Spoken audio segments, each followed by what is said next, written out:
Hello, it's the Snowman again, and today I'm going to teach you how to tie a double Becket hitch. This will save your life someday, and I'm not trying to be funny.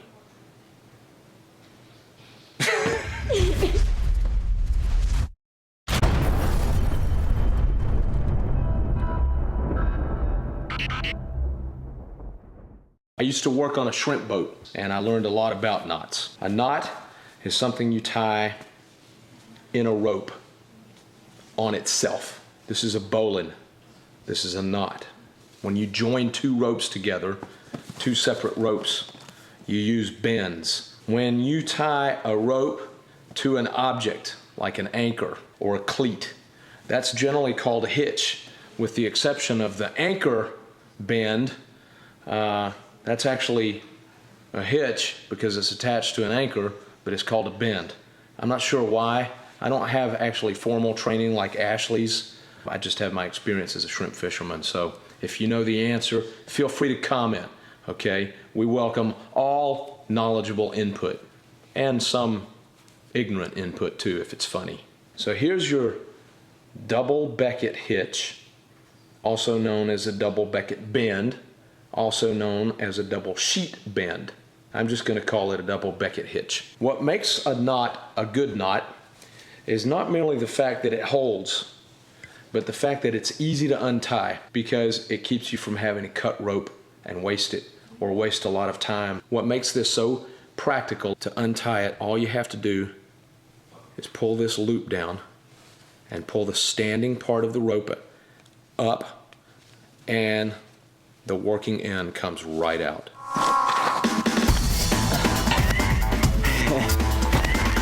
Now would be an excellent time to like and favorite this video and go to the website survivalnewsonline.com and do all the social media stuff. Like us on Facebook, Google+, all that stuff. I can't survive without you.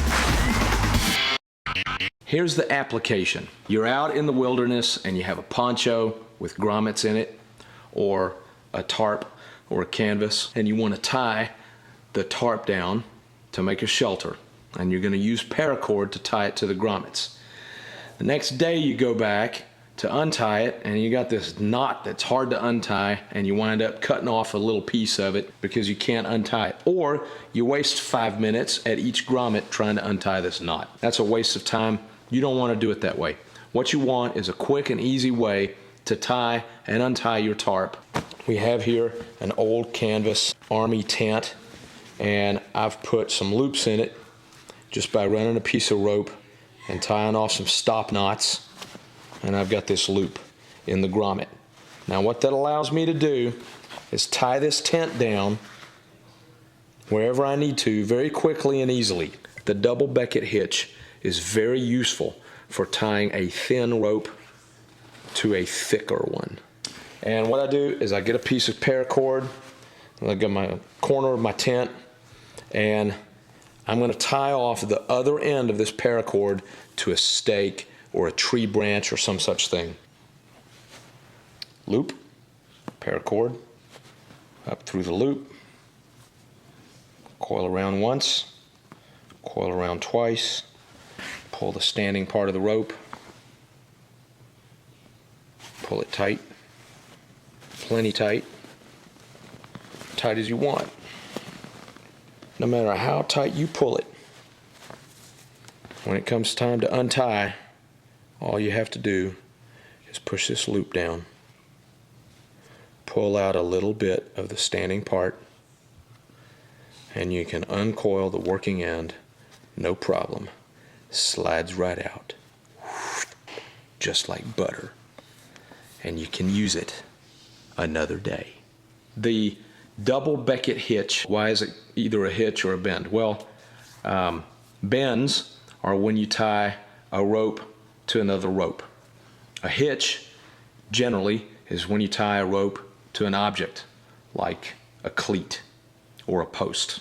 In this case, we're tying a piece of paracord to a rope loop, okay?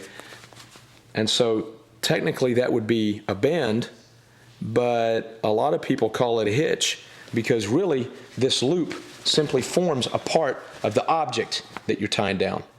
All you've done is added this loop as a tool on your object. So if I tied the paracord to the grommet, then that would clearly be a hitch. But I've added a rope loop, and so it becomes ambiguous as to whether you call it a hitch or a bend. I mean, nobody really cares. It's just a curious thing as to why some people call it a hitch and some people call it a bend. I call it a double Becket hitch or a double Becket bend, and some people call it a sheet bend. Now, my experience has been, and this is just my experience on the boat when I was working on the boat, that we called it a sheet bend when we were tying it to a rope, and we called it a Becket hitch when we were tying it to an object. Take a look at the structure of this knot. This is a bowline. It's a loop right here, running this way, right? And then this piece of rope comes up through the loop and around the loop and then into itself right here. Well, that looks exactly like a Becket hitch, a single Becket hitch, which is this. And on the rope, here's the loop. You run this through, and then behind the loop, and then through there. And look, if this was just the one rope tied to itself, this would be a bowline. The Becket hitch or sheet bend is structurally identical to a bowline. The only difference being that the bowline is a knot in a rope that's tied to itself to form a loop.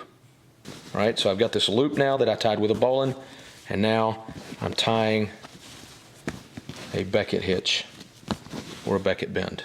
All right, that's a bowline. But when I double it, it's a double Becket bend. Sometimes the paracord can slip a little bit, especially if, like, the tarp is flapping in the wind. It alternately loosens and then tightens again and then loosens again. Well, sometimes it'll come loose and come right out. But I've never had the double to loosen.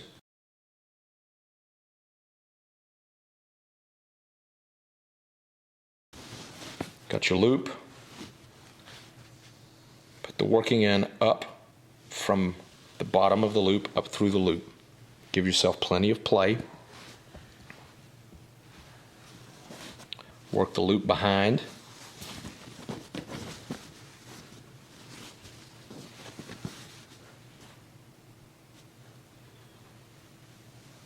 Pull a little more play from the standing part of the rope and run the working end right through here.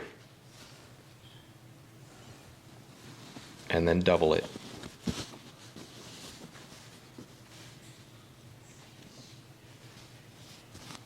And then pull tight on the standing part of the rope, not the working end. And that tightens down while leaving you a large loop to easily loosen this knot when it's time to. See how easily that comes out? This knot has an efficiency of about 65%, 60 to 65%, which means that the rope will break at the knot when the tension on the rope reaches 65% of the rope's capacity.